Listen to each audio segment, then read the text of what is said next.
Hello students, welcome to Ashok academy. So ఈరోజు మనం intermediate first ఇయర్లో ఉన్నటువంటి సెకండ్ పోయం, ఓకే, హ్యాపీనెస్ అనేటటువంటి పోయం గురించి డిస్కస్ చేద్దాం. సో ఏం చెప్పారు ఈ హ్యాపీనెస్లో, ఇది మనకి ఏ విధంగా ఉపయోగపడుతుంది? ఇట్స్ మోస్ట్లీ ఎమోషన్ సంబంధించినటువంటిది అనమాట. సో మనం జనరల్గా అడుగుతూ ఉంటాం, వింటూ ఉంటాం, I'm happy, I'm not happy, so సంతోషంగా ఉన్నవా లేవా అని అంటాం. అసలు యాక్చువల్గా ఏంటిది హ్యాపీనెస్, మనకి ఏం హ్యాపీనెస్ ఇస్తుంది అనేది ఇక్కడ ఆథర్ మనకు క్లియర్గా తన ఎక్స్పీరియన్స్ తోటి చెప్పాడనమాట. ఓకే, హ్యాపీనెస్ అనే పోయంకి అమెరికన్ ఆథర్ అయినటువంటి, అమెరికన్ పోయెట్ అయినటువంటి కార్ల్ అగస్ట్ శాండ్బర్గ్ రాశాడు.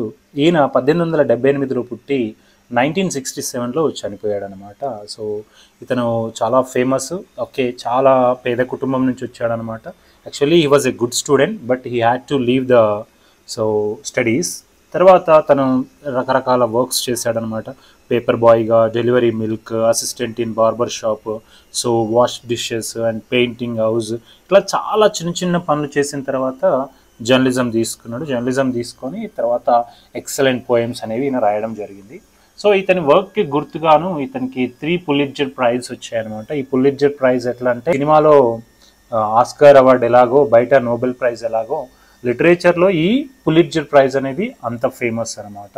ఇతని వర్క్లో చాలా ఫేమస్ అయింది ఏంటంటే, బయోగ్రఫీ ఆఫ్ అబ్రహీం లింకన్ గురించి రాశాడు. ఓకే, ఇది బ్రీఫ్గా కార్ల్ అగస్ట్ శాండ్బర్గ్ యొక్క ఇంట్రడక్షన్. నా ఇప్పుడు ఈ పోయంలో ఆయన ఏం చెప్పాడో ఒకసారి చూద్దాం. ఓకే, ఇక్కడ ఒకసారి చూస్తే ఈ పోయంలో ఏమంటున్నాడంటే ఆయన, సో హ్యాపీనెస్ అంటే రియల్ హ్యాపీనెస్ ఏంటిదో మనకు ఎక్స్ప్లెయిన్ చేస్తూ ఉన్నాడు. అదేంటో చూద్దాం. I asked the professor who teach the meaning of life to tell me what happiness is. And I went to famous executives who boss the work of thousands of men. They all shook their heads and gave me a smile as though I was trying to fool with them.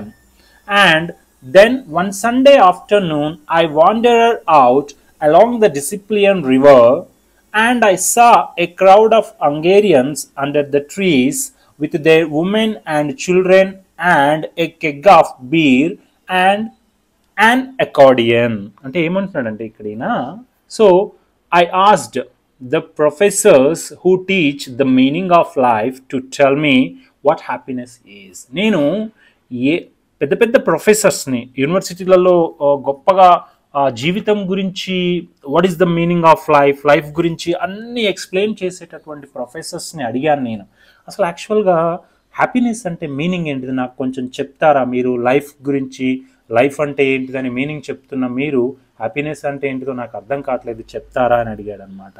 So వాళ్ళ నుంచి ఎలాంటి answer రాలేదనమాట. దాని తర్వాత and I went to famous executives అంటే top లెవెల్లో ఉన్నటువంటి job చేసేవాళ్ళు అనమాట. సిఇఓస్ కానీ, ఎండీలు కానీ, లేదా మేనేజర్స్ కానీ, డీన్లు కానీ, ఈ విధంగా టాప్ లెవెల్లో ఉన్నటువంటి ఎగ్జిక్యూట్ చేసే వాళ్ళని అడిగాను. అడ్మినిస్ట్రేషన్ వాళ్ళు boss the work of thousands of men, ఎవరైతే కొన్ని వందల మందికి, కొన్ని వేల మందికి బాస్గా ఉంటారు. ఫర్ ఎగ్జాంపుల్ ఒక టాప్ కంపెనీ, గూగుల్ కంపెనీ కానీ, మైక్రోసాఫ్ట్ కంపెనీ కానీ, లేదా మన లోకల్గా చూస్తే సో ఈ మనకేంటిది రిలయన్స్ కానీ, ఇలాంటి కంపెనీలో టాప్ లేయర్లో ఉండేవాళ్ళు, వాళ్ళ కింద వేల మంది వర్కర్స్ ఉంటారు అనమాట. వాళ్ళందరికీ ఒకరే హెడ్ ఉంటారు. వాళ్ళని కూడా అడిగాను అనమాట.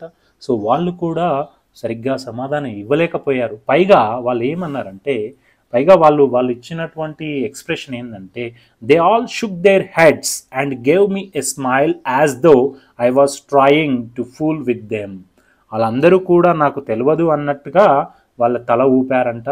పైగా వాళ్ళని నేను ఏదో ఫూల్స్ని చేయడానికి ప్రశ్న అడుగుతున్నానని చెప్పేసి వాళ్ళు అనుకొని వాళ్ళు నాకు ఒక రకమైనటువంటి చూపు చూశారు అని ఆథర్, పోయెట్ మనకి చెప్తా ఉన్నాడు అనమాట. అంటే ఏంటిది, ఫస్ట్ ప్రొఫెసర్స్ని అడిగాడు హ్యాపీనెస్కి మీనింగ్ చెప్పమని, వాళ్ళు చెప్పలేకపోయారు.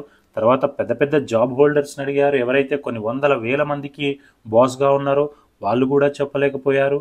సో పైగా వాళ్ళు ఇతన్ని ఏదో మమ్మల్ని ఫూల్ చేయడానికి వచ్చాడు, మమ్మల్ని ఏదో ఫ్రాంక్ చేస్తున్నాడు అనే విధంగా చూశారనమాట. సో తర్వాత one day, and then one Sunday afternoon I wanderer out along the Desplaines river.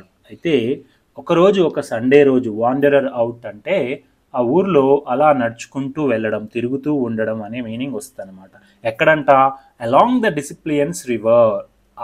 ఆ పట్టణంలో ఉన్నటువంటి ఒక రివర్, ఎలాగైతే మనకు హైదరాబాద్లో మూసీ రివర్ ఉందో, ఎలాగైతే గుజరాత్లో సబర్మతి రివర్ ఉంటుందో, అట్లా ఆ రివర్ బ్యాంక్ ఉందంట. ఆ రివర్ బ్యాంక్ చుట్టూ తను అలా నడుచుకుంటూ వెళ్తున్నప్పుడు తనకు ఒక దృశ్యం కనిపించిందంట, తనకు ఒక సీన్ కనిపించిందంట. ఏంటిది? And I saw a crowd of Hungarians. A crowd of Hungarians అంటే ఏంటంటే, అమెరికాలో చాలా దేశాల నుంచి వచ్చినటువంటి వ్యక్తులు ఉంటారనమాట. ఇండియన్స్ ఉంటారు, హంగేరియన్స్ ఉంటారు, ఇట్లా జపాన్ వాళ్ళు ఉంటారు, చైనా వాళ్ళు ఉంటారు, ఇట్లా చాలా మంది ఉంటారు. అందులో హంగేరియన్స్ అనే వాళ్ళు బతుకు తెరువు కోసం వచ్చిన వాళ్ళు అనమాట. వాళ్ళకి ప్రాపర్ షెల్టర్ ఉండదు, ప్రాపర్గా ఎలాంటి జాబ్స్ అవి ఉండవు అనమాట. సో మనకు అప్పుడప్పుడు మన ఇండియాలో రోహింగ్యాస్ కనిపిస్తూ ఉంటారు కదా, హైదరాబాద్ ఈ ప్రాంతాల్లో వాళ్ళు రోడ్డు సైడ్ చిన్న షెడ్ వేసుకొని బట్టలు అమ్ముతూ ఉంటారు అనమాట. అట్లా హంగేరియన్స్ ఎలా ఉన్నారంటే, I saw a crowd of Hungarians under the trees with their women and children. Okay, చెట్ల కింద వాళ్ళ యొక్క ఉమెన్ అండ్ చిల్డ్రన్, వాళ్ళ పిల్లలతో వాళ్ళ ఆడవాళ్ళతో వాళ్ళు ఉన్నారంట. ఏ విధంగా ఉన్నారంట?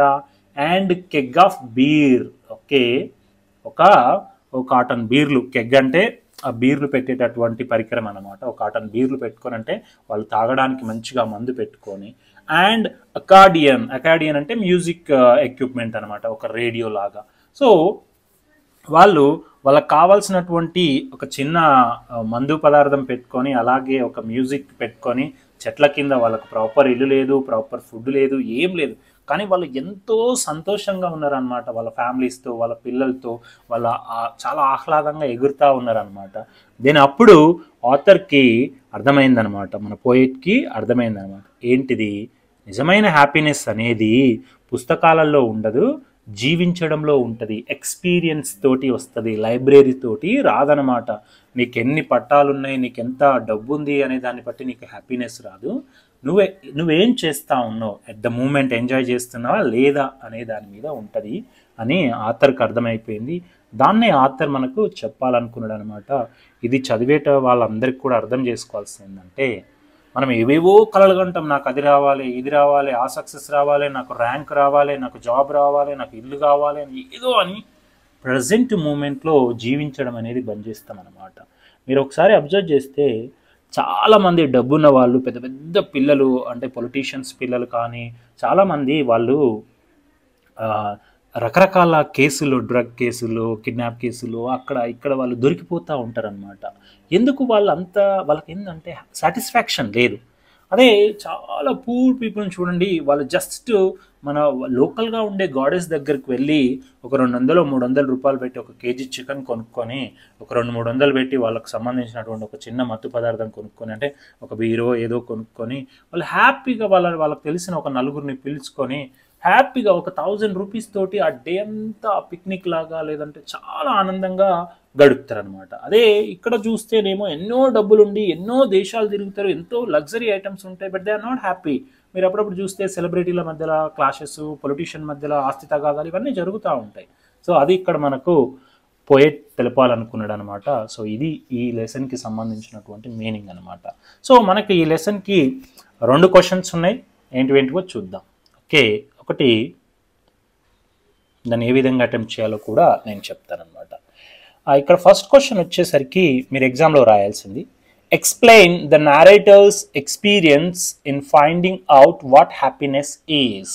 కంప్లీట్గా ఇప్పుడు నేను ఎక్స్ప్లెయిన్ చేసింది మొత్తం కూడా మీరు ఈ క్వశ్చన్కి రాయాల్సి ఉంటుందండి. ఏమంటున్నాడు? ఎక్స్ప్లెయిన్ చేయండి, narrator's experience in finding out happiness, what happiness is. నిజమైన హ్యాపీనెస్ అనేది ఏంటిది అని ఆథర్ పోయెట్ ఏ విధంగా తెలుసుకున్నాడు అనేది రాయమంటున్నాడు. ఎలా తెలుసుకున్నాడు? ప్రొఫెసర్ని అడిగితే తెలవలేదు, పెద్ద పెద్ద ఎంప్లాయీస్ని అడిగితే తెలవలేదు, కానీ ఒక చెట్టు కింద నివసించేటటువంటి హంగేరియన్స్ నిజమైన హ్యాపీనెస్కి మీనింగ్ తనకి తెలిపారనమాట. అంటే ఎంతో చదువు పట్టాలున్నటువంటి తెలపలేనటువంటి మీనింగ్ని ఏ చదువు రానట్టు వాళ్ళ జీవితాన్ని జీవించే విధానంలో తెలిసిపోయింది ఇతనికి. అంటే అతనికి ఏమైంది, చదువు కంటే ఎక్స్పీరియన్స్ కూడా ఇంపార్టెంట్ అనే విషయం అర్థమైంది. చదువుతో పాటు ఎక్స్పీరియన్స్ కూడా ఇంపార్టెంట్ అనే విషయం అర్థమైపోయింది. నెక్స్ట్ క్వశ్చన్ వచ్చేసరికి seeing helps one better in understanding than listening. 2.